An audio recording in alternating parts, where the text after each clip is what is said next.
Hello friends, so I welcome you all for one more lecture, and this lecture is basically based on types of heat engines.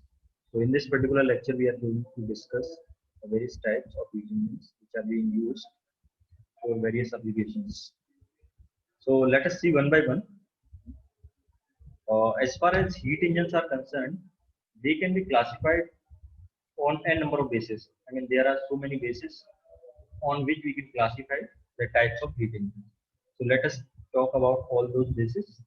First, it can be classified on the basis of fuel use, whether we are using petrol, diesel, gasoline, CNG, or whatever else we are using. Next is method of ignition. Method of ignition, जैसे you might be aware about the compression ignition, carburation ignition और spark ignition. तो ये है. इसके बाद आप देखिए fuel use में कौन सा इंजन हो सकता है. पेट्रोल इंजन हो सकते हैं, आपका डीजल इंजन हो सकता है, गैस इंजन हो सकते हैं जैसे सीएनजी है, CNG also gas, compressed natural gas, multi dual और मल्टी फ्यूल इंजन है. इनके ऊपर रिसर्च चल रहा है, but practically they are not much in existence. In the future coming time there might be the engines which can be run on more than one fuel. ऐसा engine हो सकते हैं क्योंकि आने वाले समय में एक फ्यूल से ज्यादा फ्यूल पर रन कर सकें. Next method of ignition. ये मेथड ऑफ हम इग्निशन की बात करें तो इलेक्ट्रिक और स्पार्क इग्निशन बोलते हैं. आपको मालूम होगा जो पेट्रोल इंजन होते हैं ये इनको ऐसा इंजन भी बोलते हैं क्योंकि इनमें इग्निशन जो होता है it happens due to spark plug. उसमें स्पार्क प्लग लगा रहता है. Spark plug basically electric current से स्पार्क जनरेट करता है and due to that spark combustion of the fuel takes place. तो इस तरह के इंजन को हम इस स्पार्क इग्निशन इंजन बोलते हैं. इग्निशन का मतलब सीधा सा होता है फ्यूल को बर्न करना. एक इग्निशन टेम्परेचर भी होता है. इग्निशन टेम्परेचर का मतलब होता है minimum temperature at which any particular fuel Burns. कितना कम से कम टेम्परेचर जिसका आपका फ्यूल क्या होता है बर्न होता है उसको बोलते हैं इग्निशन टेम्परेचर. तो इसमें क्या होता है, ये मैं स्पार्क इग्निशन इंजन की थोड़ी सी बात करें. पहले फ्यूल कंप्रेस होता है. कंप्रेस होने के बाद at the end of compression the spark will be generated from the spark plug. So जिसकी वजह से क्या होता है आपका फ्यूल बर्न होता है.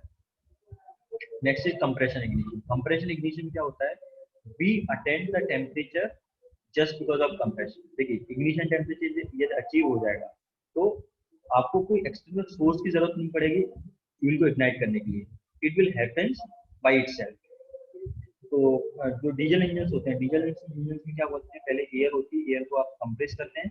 यदि आप किसी चीज को कंप्रेस करेंगे, गैस को कंप्रेस करेंगे तो उसका pressure of that gas will increase and pressure as the pressure increases its volume decrease and temperature will also increase. तो इसमें जो पेट्रोल डीजल इंजन होते हैं आप उसमें जो एयर है उसको बहुत ज्यादा कंप्रेस करेंगे जिससे आपका प्रेशर बढ़ेगा और प्रेशर बढ़ने के साथ टेम्परेचर बढ़ेगा and the temperature which is generated inside the diesel engine that will be much will be higher than the ignition temperature of the diesel, so the combustion of fuel will take place. ठीक है. तो diesel engine में compression होगा, compression की वजह से high temperature generate होगा और फिर उसमें जो फ्यूल स्प्रे कराते हैं क्योंकि जो टेम्परेचर है it is higher than the ignition temperature, so the fuel will burn by itself. No external source is required to ignite the fuel. तो इस तरह के इंजन आपके कहलाते हैं compression ignition engine.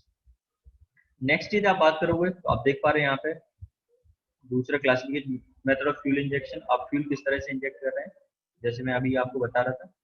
Method of cooling और field of application. तो fuel injection हम बात करें तो कार्बोरेटर. कार्बोरेटर हम कहाँ यूज करते हैं, कार्बोरेटर यूज करते हैं आपका पेट्रोल इंजन में, जिसमें कार्बोरेटर बेसिकली क्या होता है आपका पेट्रोल और एयर का मिक्सिंग होता है and that mixing is called as charge. Later that charge is made to I mean that charge is supplied to the petrol engine. ठीक है. तो कार्बोरेटर के थ्रू होता है. दूसरा आपका एयर इंजेक्शन. एयर इंजेक्शन आप बोल सकते हैं कि इसमें आपका air injection basically it happens in case of diesel engine. ठीक है. डीजल इंजन में क्या करते हैं, पहले एयर को इंजेक्ट कराते हैं, एयर के बाद फ्यूल को स्प्रे कराते हैं. Next on the method of cooling.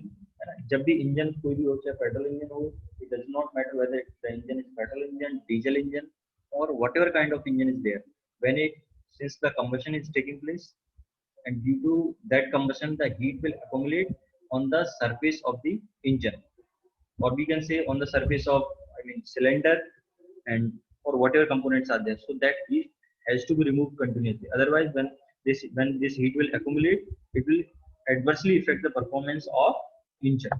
ठीक है, तो जो इंजन चलेगा तो उसकी वजह से हीट जनरेट होता है, क्योंकि उसमें फ्यूल का कंबशन होता है, और कंबशन होने की वजह से क्या होता है, जो इंजन के पार्ट्स होते हैं वो बहुत ज्यादा हीटअप हो जाते हैं। तो जो हीट हो रही है वो हीट कंटिन्यूसली क्या होना चाहिए, रिमूव होना चाहिए, हटाया जाना चाहिए। तो इसके लिए हम कूलिंग यूज करते हैं, है? और कूलिंग में आप देख सकते हैं, एक एयर कूलिंग होता है, जनरली जो छोटे इंजन होते हैं, जैसे आपका ये हम पेट्रोल इंजन की बात करें तो आपने देखा वो बाइक में पेट्रोल इंजन होते हैं या कार में पेट्रोल इंजन होते हैं, तो वहाँ पे जनरली जो कूलिंग होती है that is done by the air exchanger. तो उसमें बेसिकली क्या करते हैं, जैसे आपने इंजन देखा हो तो इंजन की सरफेस पे फिन्स लगे रहते हैं।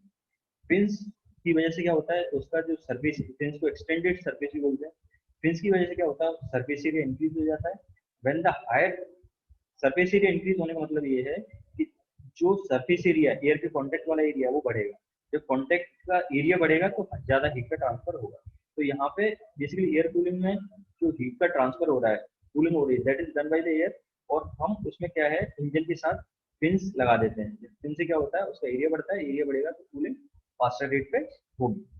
उसका वाटर कूलिंग, जितने बड़े इंजन होते हैं, चाहे आप डीजल जनरेटर सेट हो, डीजल इंजन में आपने देखा होगा रेडिएटर लगा रहता है, और रेडिएटर बेसिकली क्या करता है, आपका इंजन की कूलिंग के लिए प्रोवाइड करते हैं, और उसमें वाटर कूलिंग करते हैं। अब तो उसमें कुछ केमिकल वगैरह डाल के रहता है, अदरवाइज पहले वाटर कूलिंग करते थे। अभी भी आप देखेंगे जो बड़े जनरेटर सेट वगैरह होते हैं, जहाँ पे पावर जनरेट होता है, अपने स्कूल से कॉलेज में जनरेटर सेट वगैरह देखेंगे, तो वहाँ पर भी आप देखोगे तो वहाँ पे जो इंजन की कूलिंग होती है, that cooling is done by the water only. तो इस तरह से water cooling, basically air cooling कहाँ यूज करते हैं, जहाँ पे कम कैपेसिटी के इंजन होते हैं, और वाटर कूलिंग यूज करेंगे जहाँ पे ज्यादा कैपेसिटी के इंजन यूज होते हैं। तो ज्यादा कैपेसिटी होगा तो obviously there will be generation of the higher amount of heat. So for that, और वाटर एयर से अच्छा कूलिंग मीडियम इसलिए है क्योंकि वाटर की जो स्पेसिफिक हीट होती है वो क्या होती है, ज्यादा होती है एयर। ठीक है, next is field of application. Stationary engine, जैसे मैंने स्टेशनरी का मतलब जो इंजन एक जगह से दूसरी जगह मूव नहीं कराते हैं। जब आपने कहीं फैक्ट्री, कॉलेज, स्कूल्स में देखा होगा डीजल जनरेटर सेट लगे रहते हैं, जो कि बेसिकली बैकअप प्रोवाइड करते हैं। बैकअप प्रोवाइड करने का मतलब जैसे इलेक्ट्रिसिटी चली जाती है, पावर कट ऑफ हो जाती है, तो उनको ऑन करके वो पावर सप्लाई करते हैं। तो वो उसी जगह रहते हैं, एक जगह उनको आप लगा देते हैं, उसी जगह वो स्टेशनरी रहते हैं। They are not mean to transfer from one place, they are not intended for the movement from one place to another place. तो उसको एक जगह से दूसरी जगह में मूव नहीं कराते हैं। तो इनको इस तरह के इंजन को हम स्टेशनरी इंजन बोलते हैं। दूसरा आपका marine engine. Marine engine basically use करते हैं आप शिप्स में। ठीक है, तो शिप में मैरीन इंजन यूज करते हैं। और आपको एक चीज और पता होना चाहिए कि जो इंजन होता है, इंजन को हम स्पेसिफाई करते हैं in terms of HP. HP आप समझते हैं, horse power. Basically horse power is a unit of power. ठीक है, जैसे उसके नाम से समझ में आ रहा है। और पावर की ऐसा यूनिट होती है वॉट, और एक हॉर्स पावर आपको होते हैं 746 वॉट। ठीक है, तो यदि आप हॉर्स पावर की बात करें तो marine engine are very powerful engine, और मतलब बहुत ज्यादा कैपेसिटी के इंजन होते हैं। और मरीन इंजन इसके अलावा जो जनरेटर सेट वाले इंजन होते हैं, वहां पर भी ज्यादा कैपेसिटी इंजन आपको यूज करने पड़ते हैं। इसके बाद ऑटोमोबाइल्स में इंजन होते हैं, जैसे आपका कार है, मोटरसाइकिल है, सब में भी इंजन यूज होते हैं।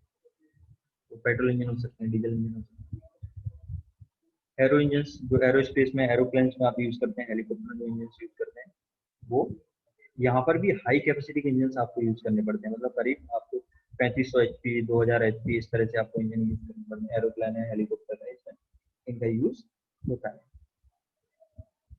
और नेक्स्ट हम बात करते हैं इसका नंबर ऑफ स्ट्रोक। ये मैं ऑलरेडी बता चुका हूँ, 4 स्ट्रोक इंजन होते हैं, और speed of 4 stroke, 2 stroke engine होते हैं, और 4 स्ट्रोक इंजन। इसके बारे में डिटेल में मैंने लेक्चर बना रखा है, तो you may watch that lecture. और इसके बाद स्पीड की बात करें तो लो स्पीड इंजन है, मीडियम स्पीड इंजन है, और हाई स्पीड इंजन है। ठीक है, तो friends, this is it. Thank you for watching.